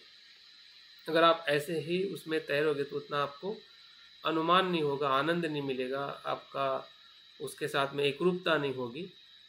लेकिन जब हम उसके पूरे स्वरूप को देखते हैं कि कितना विशाल है, कितना गहरा है और कितना मुझे आनंद मिलने वाला है जब मैं उसके गहराई में प्रवेश करने के लिए मैं भीतर जाऊंगा, तो सब कुछ चीज़ें मुझे बहुत ही यथार्थ में या सही तरीके से उसको मैं समझ के आगे बढ़ने का प्रयास करूंगा, ताकि मेरा जो देखने का जो आनंद है या उसके भीतर जो कुछ भी सत्य छुपा हुआ है, सुंदरता है, उसका मैं भली भांति आनंद ले सकूँगा। तो अभी हम अंदर जाने का प्रयास करते हैं। तो 51 प्रकार के चैत्य धर्म को 6 प्रकार से विभाजित किया गया है। और मुझे लगता है कि अगर ये शिविर जो होगा, अगर एक ही शिविर हो रहा है तो पूरी एक ही शिविर में इस 6 प्रकार के विभाजन का अभ्यास कराया जाएगा। अगर भाग 1 भाग 2 में अगर इसको विभाजित करेंगे तो शायद इसमें से कुछ विभाजन वो करते हैं, तो उस प्रकार से भी आपका अभ्यास किया जा सकता है। तो 6 विभाजन में जो पहला विभाजन जो है उसके बारे में मैं थोड़ा बताऊंगा, और उसके बाद में जो दूसरा, तीसरा और बाकी जो 5 विभाजन जो है उसको मैं कल के सत्र में बताऊंगा, ताकि हमें जो आज का समय भी होने जा रहा है और कल जो भी हमारे पास समय रहेगा उसमें बाकी जो चैत्य धर्म है जिसका विभाजन अन्य 5 प्रकार में किया गया, उसका मैं प्रस्तुत बताने का प्रयास करूँगा। तो पहला जो विभाजन इस चैत्य धर्म का किया है, अभी चैत्य धर्म और चित्त और चैतसिक, इसको थोड़ा हम समझते हैं। चित्त क्या है, चैतसिक क्या है और चैत्य धर्म क्या है। पहले हम चैत्य धर्म और चैतसिक को देखते हैं। चैतसिक जो है शब्द के रूप में ये पाली शब्द है, ठीक है। और चैत्य धर्म जो है ये संस्कृत शब्द है। चैत्य धर्म में भी शब्द आएगा, चैतसिक भी शब्द आएगा, तो इसमें हमें ज़्यादा संभ्रमित नहीं होना है, क्योंकि भाषा की वजह से दो शब्द थोड़े हमें सुनने में और पढ़ने में अलग अलग लगते हैं, लेकिन उसका अंदर का जो तत्व जो है वो एक समान है। जिसे हम सामान्य तौर पे विचार कहते हैं, कल्पना कहते हैं और भावना कहते हैं। सामान्य तौर पे हम क्या कहते हैं, चैत्य धर्म को जो मन में उत्पन्न होने वाली जो विचारों की श्रृंखला है, कल्पनाओं की श्रृंखला है, भावनाओं की श्रृंखला है, उसी को ही चैतसिक या चैत्य धर्म कहते हैं। दूसरे अर्थ में हम ऐसा कह सकते हैं कि जहाँ पे मन है वहाँ पे चैत्य धर्म है। उदाहरण के तौर पर उसको हम देख सकते हैं कि समंदर जो है वो चित्त है, और समंदर के भीतर जो पानी के जो अलग अलग लहरें हैं या अलग अलग पानी के जो स्तर जो है वो चैतसिक है। मतलब चित्त, मन और चैतसिक, चैतसिक और मन। चित्त को ही हम मन कहते हैं या मन को ही हम विज्ञान भी कहते हैं। तो विज्ञान, चित्त और मन, इन शब्दों में भी हमें ज़्यादा संभ्रमित नहीं होना है। जो भी शब्द हमें सुनने पढ़ने को आते हैं उसमें हमें यही तत्व देखना है कि उसी की बात की जा रही है, जिसको हम मन कहते हैं, भले फिर विज्ञान के शब्द में आ रहा है या चित्त के शब्द में आया है, उसका थोड़ा फर्क है, लेकिन उस फर्क में हमें अभी जाने की ज़रूरत नहीं है, क्योंकि हम बहुत ही प्राथमिक तौर पे उसको हम समझने का प्रयास कर रहे हैं। तो जो चित्त है, चित्त उसके गुण धर्म से काम करता है, चैतसिक के अनुसार वो काम करता है। चैतसिक को जानने से ही हम अपने चित्त को जान सकते हैं, और इसलिए इसका अभ्यास अगर नो योर माइंड अगर है तो मन को जानना, इसका मतलब यह है कि हमें अपने चैत्य धर्म को जानना जरूरी है, तभी हम अपने मन को जान सकते हैं। तो इस प्रकार से अगर हम उसको देखते हैं तो चित्त जो है दो पहलुओं में काम करता है, अंदर और बाहर। अंदर का मतलब जो है कर्ता, और बाहर का मतलब है जिसका आपको अनुभव होता है, जिसका आपको ज्ञान होता है, या जो आप ग्रहण करते हैं, जिसे हम सामान्य तौर पे ग्राह्य, ग्राहक और ग्राह्य, दो अर्थ से हमने मन को देखना चाहिए कि मन भीतर है और जिसके बारे में आप जानते हैं, जानकारी मिलती है, वो भी मन का ही एक अंग है। लेकिन इन दोनों के बीच में जो उसका अनुभव कराता है, ग्राहक और ग्राह्य का अनुभव कौन कराता है, वो आपका चैतसिक कराता है। मन का जो गुण धर्म जो है, मन का जो चैत्य धर्म है, वो उसको अनुभव कराता है। मतलब आप स्वयं को विषय के साथ और विषय को स्वयं के साथ एकरूप करने का या उसको जोड़ने का काम कौन करता है, चैत्य धर्म करता है। और इसलिए चैत्य धर्म को अगर हम समझते हैं कि चैत्य धर्म किस प्रकार से कार्य करते हैं, कब उत्पन्न होते हैं, किस परिस्थिति में उसको हमने कैसे जानना चाहिए, तो हम अपने मन के बारे में भी जान सकते हैं, और जिस विषय के प्रति जो हमारी आसक्ति या जो श्रद्धा होती है, या कुशल और अकुशल जो हम विषय को देखते हैं, तो उसके बारे में भी हमें पता चल सकता है कि ये व्यक्ति मुझे क्यों पसंद है और क्यों पसंद नहीं है, बुद्ध मुझे क्यों पसंद आते हैं और दूसरे जो रूप है मुझे पसंद क्यों नहीं आते हैं। क्योंकि मन उस प्रकार से उसको देखता है। लेकिन उसको देखने का जो कार्य कौन करता है, या किस कार्य से वो मन उसको पसंद करता है और नापसंद करता है, उसकी जो बीच की जो कड़ी को स्थापित करने वाली जो ऊर्जा जो है या जो कार्य जो है, उसका नाम चैतसिक है, उसका नाम चैत्य धर्म है। उदाहरण के तौर पे उनको ऐसा बताया गया है कि कोई राजा का सैनिक है और उसकी सेनापति है। सेनापति जो सैनिक को आदेश देता है, या सैनिक उस सेनापति का आदेश मानता है, उसी प्रकार से इसमें जो चैत्य धर्म है वो सैनिक है और सेनापति जो है चित्त है, मन है। और इसलिए बुद्ध ने मन को प्रमुख कहा है। मन मुखिया है, लेकिन उस मुखिया का आदेश या मुखिया का गुणधर्म जो है वो है चैत्य धर्म है, आदेश देना, या उस प्रकार से चैत्य धर्म निर्माण करके कुशल और अकुशल कार्य को करना। तो मन किस प्रकार से कार्य करता है, ये हमें चैत्य धर्म का अभ्यास करने से हमें पता चल सकता है कि हमारा मन अगर लोभ का है तो लोभ के मन में किस प्रकार से चैत्य धर्म होते हैं, अगर वो अलोभी है या श्रद्धा का है, मैत्री का है, तो किस प्रकार से चैत्य धर्म निर्माण होते हैं। तो इस प्रकार से सभी तरीके से मन को जानना, कुशल और अकुशल, सुखद और दुखद, अगर हम अच्छे हैं या बुरे हैं, हमारा सुख है या दुख है, इस सब बात को जानने के लिए उस प्रक्रिया में घटित होने वाले जो चैत्य धर्म है, अगर उसको हम जानते हैं, पहचानते हैं, तभी हम अपने मन को जान सकते हैं, तभी हम अपने अनुभवों को जान सकते हैं, तभी हम अपने विचारों को, कल्पनाओं को, भावनाओं को जान सकते हैं कि मेरी भावना क्या है, मेरा चरित्र क्या है, मेरी आदतें क्या है, कहाँ पे मुझे दुख होता है, कहाँ पे मुझे बदलना है, कहाँ पे मेरा विकास हो रहा है, कहाँ पे मेरा विकास नहीं हो रहा है, मेरे किस प्रकार के साथ किसके संबंध ऐसे क्यों है, कहाँ पे मुझे बदलाव करना है। सभी कुछ जो कुछ भी हम अपने जीवन में परिवर्तन चाहते हैं, सुख के तौर पे, आध्यात्मिक तौर पे, सब कुछ हो सकता है अगर हम अपने चैत्य धर्म को समझे कि वो क्या है और कैसे उत्पन्न होते हैं, कैसे कार्य करते हैं। तो इस प्रकार से पहले जो विभाजन में 5 प्रकार के चैत्य धर्म की बात की गई है। हमारे पास समय बहुत कम है, संक्षिप्त में बताऊंगा। अगर कुछ प्रश्न है तो आप इसको कल के सत्र में इस प्रश्न से आप शुरुआत कर सकते हैं।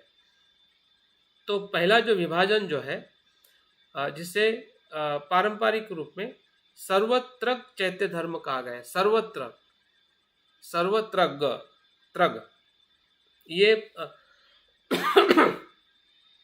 संस्कृत का शब्द है। सर्वत्रग हम सर्वत्र कहते हैं हिंदी में, उसको संस्कृत में सर्वत्रग चैत्य धर्म, ये पहला विभाजन है। और इसको अगर शब्दों में उसका अर्थ अगर निकालते, सर्वत्र मतलब विश्वव्यापी, वैश्विक, हमेशा उपस्थित होने वाला। 3 शब्दों से हमें समझना है। सर्वत्र मतलब वैश्विक, सर्वव्यापी, हमेशा उपस्थित होने वाला। और महत्वपूर्ण है इसका कि मन के प्रत्येक क्षण में इन चैत्य धर्म से इस चैत्य धर्म का उत्पन्न होना और लय होना उसका अनुभव है। जैसे कि इस क्षण के अंदर भी अगर कोई चैत्य धर्म निर्माण हो रहा है तो यह सर्वत्र चैत्य धर्म है। इस क्षण में जो आप देख रहे हैं, सुन रहे हैं, हम ही नहीं है, संसार के सभी जीव मात्र का जो चित्त का क्षण जो है, ये सिर्फ आपकी मेरी बात नहीं है या बौद्ध लोगों की बात नहीं है। जो अबौद्ध लोग हैं या जो भी जीव मात्र है,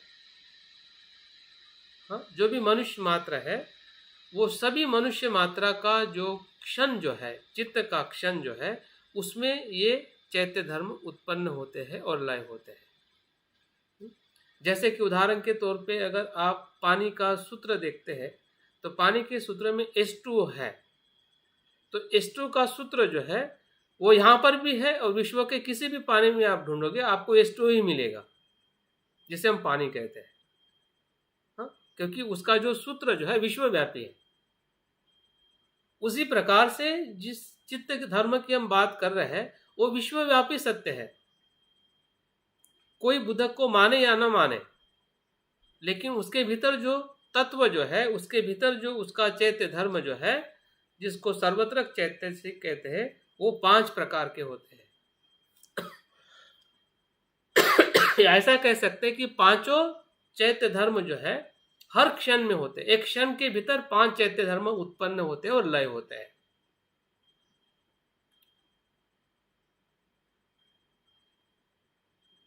उसी को ही चैत्य धर्म कहते हैं, उसी को ही सर्वत्रक चैत्य कहते हैं। तो पहला जो चैत्य धर्म जो है वो है स्पर्श।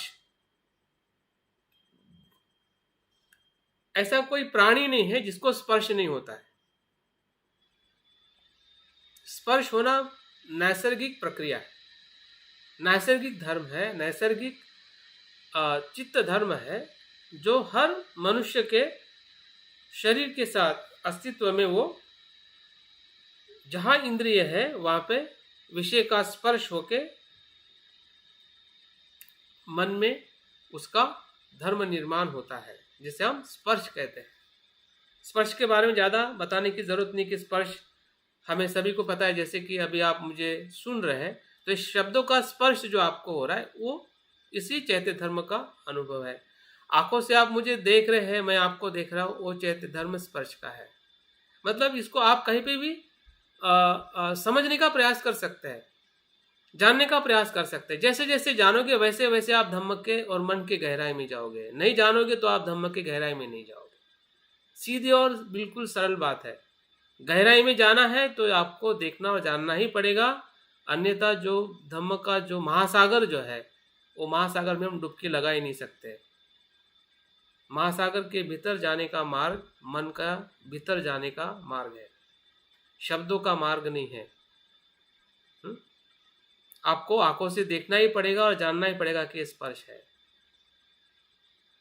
और स्पर्श को जितना हम जानेंगे, जितना हम उसका अनुभव करेंगे, वैसे वैसे हमें अपने चैत्य धर्म का हमें अनुभव होगा और हमें पता चलेगा कि चैत्य धर्म, सर्वत्रक चैत्य धर्म कैसे कार्य करता है मेरे जीवन में और सभी मनुष्य जीवन में, जो भी मनुष्य जीवन अस्तित्व में है।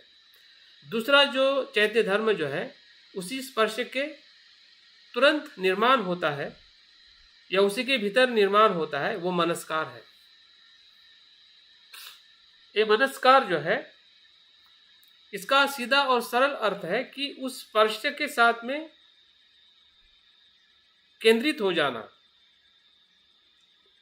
जैसे कि आप मुझे देख रहे हैं, बहुत सारी चीजें आपके आंखों के सामने, लेकिन आप मुझे ही देख रहे हैं या आप किसी और चीज को देख रहे हैं। जैसे कि अभी तेजपाल जी मुझे देखते देखते और कई जगह पे देख रहे थे। हाँ, तो वो जो लक्ष्य जो उधर गया है, तो वो मनस्कार है। उस स्पर्श से आपका जो ध्यान उधर गया है, तो ये चित्त क्षण टूट गया, वहां पे चला गया, फिर से आपका देखना इधर शुरू हो गया। तो कैसे हो रहा है वो चीज हमें समझ में आनी चाहिए कि ये मनस्कार है कि जो आपके उस स्पर्श के साथ में वो आपको लक्ष्य केंद्रित करने के लिए, आपको विषय की ग्रहण करने के लिए प्रेरित करता है। हाँ, विषय को ग्रहण कराता है, उसको ध्यान देने के लिए हमें प्रवृत्त करता है, उसको मनस्कार कहते हैं। और वो मनस्कार जो है 2 प्रकार का होता है, अच्छा होता है और बुरा होता है। जिसे पारंपरिक भाषा में योनिसो मनस्कार और अयोनिसो मनस्कार। योनिसो मनस्कार मतलब योग्य विचार, योग्य लक्ष्य। जैसे कि आप बहुत ध्यान से देख रहे हैं और ध्यान से आप बुद्ध को देख रहे हैं, ठीक है, ध्यान से देख रहे हैं, लेकिन ध्यान से आप बुद्ध को देख रहे हैं, लेकिन ध्यान से आप दूसरा भी कुछ झगड़ा देख रहे हैं, तो ध्यान से देख रहे हैं, झगड़े को देख रहे हैं। तो क्या होगा, दोनों प्रकार का अलग अलग हो गया विषय और आपका मनस्कार। एक योनिसो बन गया, एक अयोनिसो बन गया। तो कहाँ पे आप जिस प्रकार से ध्यान देते, जिस विषय के साथ में आपका ध्यान केंद्रित होता है, उसी प्रकार से आपका मनस्कार निर्माण होता है। और ये सभी के साथ होता है। हाँ, बचपन से लेकर जो कुछ भी हमने देखा है, हाँ, जो कुछ भी हमें स्पर्श हुआ है, फिर माँ का स्पर्श हो, पिता का स्पर्श हो, शब्दों का स्पर्श हो, हाँ, शब्द हमें अगर डांटा होगा, मारा होगा, पीटा होगा, प्यार किया होगा, हाँ, जो कुछ भी हमारे साथ में हुआ है, हाँ, वही सर्वत्र चित्त से ही, चैतसिक से हमारा मन बना है। फिर वो डरा हुआ मन होगा, चिंता वाला होगा, भयभीत वाला होगा, जाति वाला होगा, या फिर निर्भयता का होगा, आत्मविश्वास का होगा, कोई भी मन हमारा बना है, हाँ, तो वो कैसे बना है भूतकाल में और अभी भी कैसे बन रहा है, और पूरे संसार में जो जो भी जीवन उत्पन्न हो रहा है, जन्म लेके जो जीवन जी रहा है, वो इसी ही मनस्कारों से होते हुए, चैत्य धर्म से उसका चित्त विकसित होते हुए उसका अस्तित्व बन रहा है। तो मनस्कार को हमने उस प्रकार से समझना चाहिए।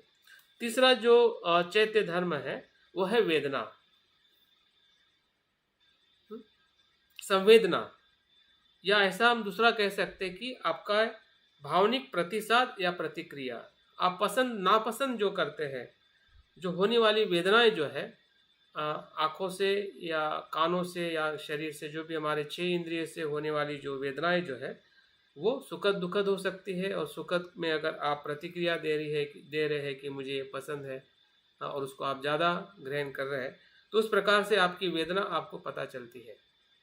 वेदना से हम उस विषय के तरफ ग्रहणशील होते हैं, या उस वेदना के कारण हम उस विषय के संपर्क में बार बार प्रक्रिया में आते हैं, या उसको तिरस्कार करते या नकारते हैं, आते हैं या उसको उससे चिपकते हैं या उसको तिरस्कार करते हैं। जो हमारी जो क्षण प्रतिक्षण की जो प्रतिक्रिया जो है वो इसी प्रकार से विषय के स्पर्श से जैसा ध्यान चला जाता है उधर, तो उसी प्रकार से वो वेदनाएं हमारे मन में निर्माण होती है।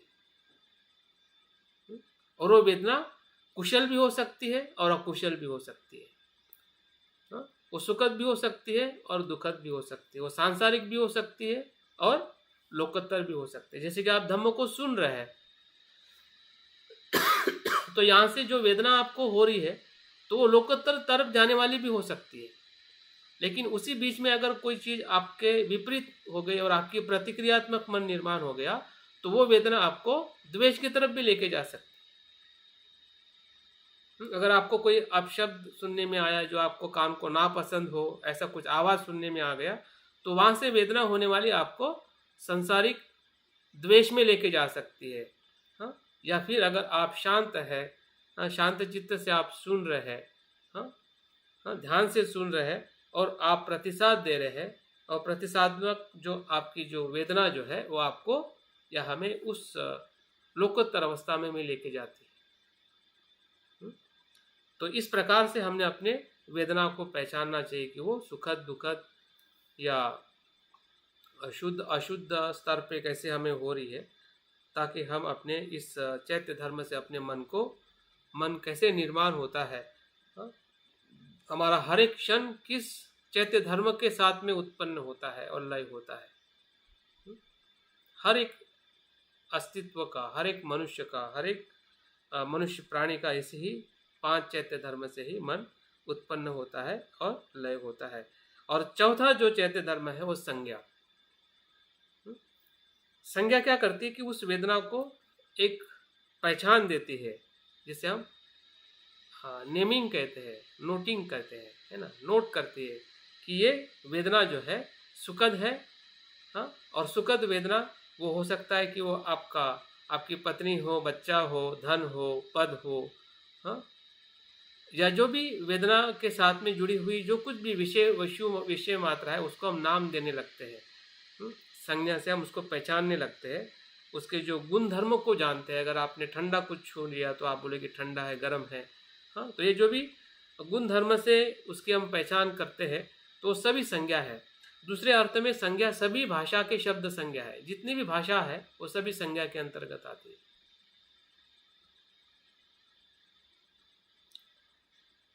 और ये संज्ञाएं करती क्या है कि आपके जो पूर्व के अनुभव के आधार पर वो उसका विश्लेषण करती है।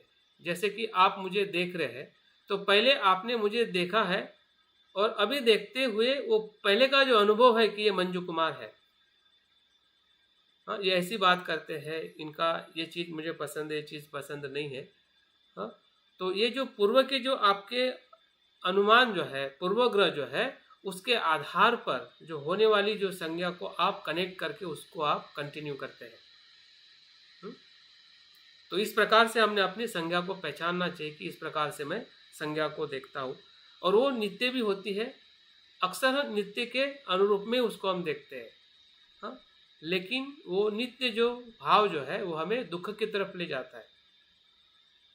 अगर संज्ञा को अगर हम नित्य समझते हैं, शब्दों को जैसा है वैसा ही हम समझते हैं, उसी ही चौकटी में अगर हम सत्य समझते हैं, शब्दों में बंधे हुए अर्थ में अगर हम सत्य समझते हैं, अनित्यता में अगर उसको नहीं देख पाते हैं, तो वो संज्ञा जो है वो बहुत हानिकारक, हाँ, और संसार में क्लेश है, भ्रम है, भेद है, हाँ, असमानता है, शोषण है, ये सभी को निर्माण करने वाली संज्ञा है। इसी संज्ञा से सब कुछ हिंसा होती है। जब किसी संज्ञा से किसी को नाम दिया जाता है और उस संज्ञा का जो भ्रमित प्रचार प्रसार किया जाता है, तो उसी संज्ञा के कारण लोग एक दूसरे को हिंसा या एक दूसरे को नष्ट करते हैं। हाँ, तो संज्ञा बहुत ही खतरनाक है अगर उसको नित्य अर्थ में उसका हम निर्माण करते हैं। हाँ, लेकिन जबकि वो अनित्य है, अनित्य रूप में जब उसको हम देखते हैं, तो सही अर्थ में हम बुद्धत्व की तरफ जाने की तरफ हमारा ये मन हमें प्रेरित करता है। और अंतिमता जो है वो है चेतना। चेतना यहाँ पर जो है ये बहुत ही सामान्य रूप से इसका अर्थ है, हाँ, यह है एक प्रकार से इच्छा शक्ति के रूप में है। यहाँ पे चेतना का जो अर्थ जो है, जो इच्छा शक्ति जो है, जो स्पर्श, मनस्कार और वेदना और संज्ञा को प्रेरित करती है, वो इच्छा पूर्ति के लिए, उस विषय की तरफ, उस स्पर्श की तरफ आकर्षित होने के लिए, उसको प्राप्त करने के लिए या उसको नकारने के लिए, दोनों प्रकार की इच्छा होती है। हाँ, जिसे हम तृष्णा भी कहते हैं, ये भी एक इच्छा है, और द्वेष कहते हैं, ये भी एक प्रकार की इच्छा है। किसी को आप पसंद करते हैं, उसको प्राप्त करने की इच्छा रखते हैं, वो चेतना है। और किसी को आप धिक्कारते हैं, हाँ, तो वो भी एक प्रकार की नकारात्मक चेतना है। तो इस प्रकार से पांचों जो चैत्य धर्म जो है, हर एक मनुष्य के हर एक चित्त में, हाँ, फिर कुशल चित्त का भी इसमें अनुभव होता है और अकुशल चित्त का भी अनुभव होता है। ये हमारे चित्त में भी अनुभव होता है और मनुष्य के हर एक चित्त में अनुभव होता है। संसार के हर एक मनुष्य के चित्त में ये पांच चैत्य धर्म अस्तित्व में होते हैं। उसी को ही चित्त का क्षण कहते हैं, उसी को ही सर्वत्र चैत्य धर्म कहते हैं। जिस चित्त के हर एक क्षण के भीतर ये पांच चैत्य धर्म जो है उत्पन्न होते और लय होते। इतना सूक्ष्म वर्गीकरण या विश्लेषण जब हम अपने धम्म जीवन में पहचान पाते हैं, हाँ, अगर मैं बुद्ध को देख रहा हूँ तो सही में क्या हो रहा है, अगर मुझे द्वेष आ रहा है तो इस क्षण के अंदर ये पांच चैत्य धर्म कैसे उत्पन्न हो रहे हैं, हाँ, कैसे लय हो रहे हैं। अगर मुझे मैत्री हो रही है, अगर मैं जो कुछ भी कर्म कर रहा हूँ, हाँ, जो कुछ भी आचरण कर रहा हूँ, हाँ, जो कुछ भी मैं व्यवहार कर रहा हूँ, हाँ, उस सभी व्यवहारों के अंदर, सभी कृति के अंदर, हाँ, ये पांच चैत्य धर्म कैसे विकसित होते हैं, कैसे उत्पन्न होते हैं, कैसे लय होते हैं, यही हमारे चित्त का मूल आधार है, हाँ, मूल फाउंडेशन है, हाँ, जिसके आधार पर हम बाकी सभी चैत्य धर्मों को हम समझ सकते हैं। तो मुझे लगता है कि यहाँ पे अभी अधिक समय ना लेते हुए मैं अपनी बात यहाँ पे विराम देता हूँ आज के सत्र में।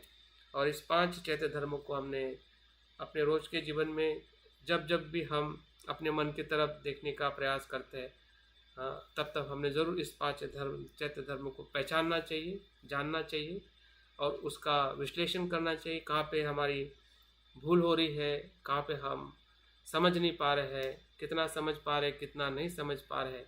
इस प्रकार से अगर उसका हम धम्म विचय करके धम्म चिंतन करते हैं तो निश्चित ही है इसकी जो गहराई है हमें आगे के चैत्य धर्म में ले जाने के लिए मदद कर सकती है। बहुत बहुत धन्यवाद, साधुवाद। आज के समय इस सत्र में बने रहने के लिए मैं अपनी बात यहाँ पे पूर्ण करता हूँ। जय भीम, नमो बुद्धाय।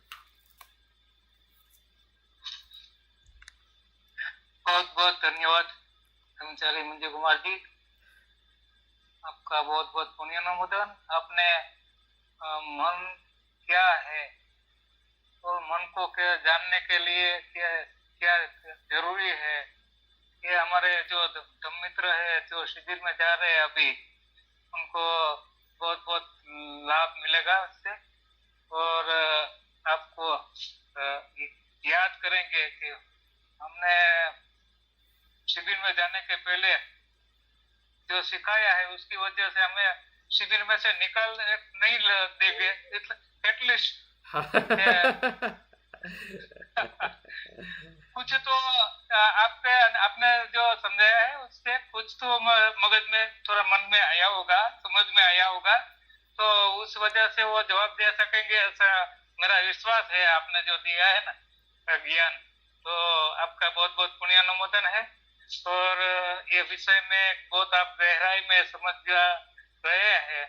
और मैं आशा करता हूँ कि जो हमारे मित्र शिविर में जा रहे हैं वो और अभी जुड़े हुए हैं जो लोग, उनको भी ये मन क्या है अथवा तो मन के को जानने के लिए हम कैसे जान सकते हैं, ये आपके ये लेक्चर से हमें पता चला है।